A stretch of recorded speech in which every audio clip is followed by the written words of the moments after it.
Bom, nosso grupo é o GraphFlow, nosso projeto. Basicamente, o feedback que a gente recebeu no primeiro sprint foi que o nosso projeto, apesar de ele ter um planejamento sólido, ele não tem ali uma demonstração técnica. E hoje a gente veio para demonstrar exatamente essa questão que faltou no sprint 1. Então aqui a gente já vai direto aqui para o fluxograma do sistema e basicamente vamos começar descrevendo ele, né? Primeiramente a gente tem a Decision Engine API, a gente chamou dessa forma, que basicamente é um motor de decisão, uma modelagem de regras, a qual a gente decide basicamente por meio de algumas regras ali que a gente fez, qual que é a segmentação do cliente. Que ele tá, então se ele está maduro, se ele está em declínio, se ele está em expansão. A gente decidiu isso porque, bom, ele consegue traduzir muito bem as regras de negócios e a gente consegue ter uma explicabilidade muito boa em relação às decisões que o modelo tomou. E na nossa arquitetura também a gente está utilizando mensageria, a gente está utilizando o Kafka e a gente tem um consumidor, a gente utiliza o Neo4j e o MySQL. O Decision Engine API, toda vez que ele recebe uma requisição e ele segmenta ali qual que é o estágio que o cliente apresenta,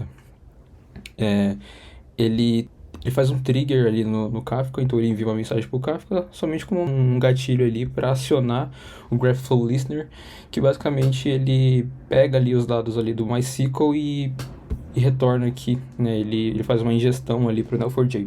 Esse MySQL está sendo alimentado também pela Decision Engine API, então toda vez que ele recebe ali uma request, ele vai processar essa request e depois vai enviar ali para o MySQL. Então esse MySQL posteriormente, depois do envio da mensagem, ele vai ser consumido pelo GraphFlow Listener, que vai carregar os dados ali do Neo4j. Mais prático aqui da solução, vamos executar para ver como que está tudo acontecendo, né? Então, executando aqui a nossa request, a gente obtém aqui várias informações aqui da nossa API. Então, a Decision Engine, ela decidiu aqui que a empresa está em declínio. Então, como é que a gente está entendendo isso? Como é que a gente calcula tudo isso? Como é que a gente decide qual que é o estágio da empresa? Então, a gente deriva ali uma receita mensal nominal, dividindo a receita anual por 12, né?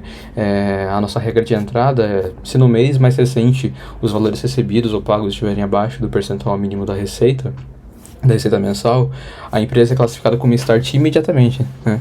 E aí numa visão de evolução, a gente compara o primeiro mês da janela, o último ali, para medir o crescimento ou a queda da empresa, né? E ali na classificação de evolução a gente tem expansion, decline, mature. Então, no final das contas, ali na interpretação prática, né, o start indica uma operação ainda pequena frente ao potencial estimado pela receita anual. O expansion indica aceleração consistente em recebimentos ou pagamentos. Decline, ele é uma retração relevante, né? E o mature sugere a estabilidade saudável. Então, basicamente, é assim que a Decision Engine está tomando ali a decisão. A gente executou aqui a nossa Decision Engine e ela enviou uma mensagem no Kafka que entregou o nosso consumer, que carregou os dados ali do MySQL e depois carregou para o Neo4j. O Decision Engine aqui, no momento que ele tomou a decisão, ele já enviou todas as informações ali para o MySQL. E depois que ele triga o Kafka, o GraphFlow Listener ele já consome e carrega os dados. Então ali meio que, entre aspas, foi uma ingestão de dados, uma ingestão de dados stream, podemos dizer, né? E aqui olhando a nossa camada aqui, né, de visualização, a gente tem aqui o nosso Neo4j. Então aqui a gente tem várias informações aqui, pode ser interessante a gente ver.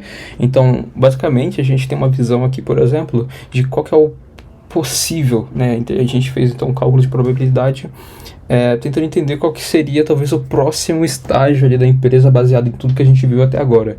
Então ali, por exemplo, no CNPJ 521, a gente viu ali que o próximo passo talvez ali seria maturidade.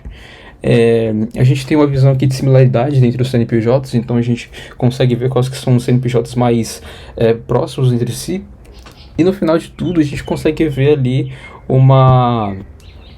como que foi o caminho de transição da empresa desde o começo da janela, né? Então a gente consegue ver o mês 1, mês 2, mês 3, mês 4 e ver qual que foi a evolução da empresa durante esse tempo, né? E aí, né, nessa visão aqui, a gente consegue ver quais que foram os meses de transição ali da empresa.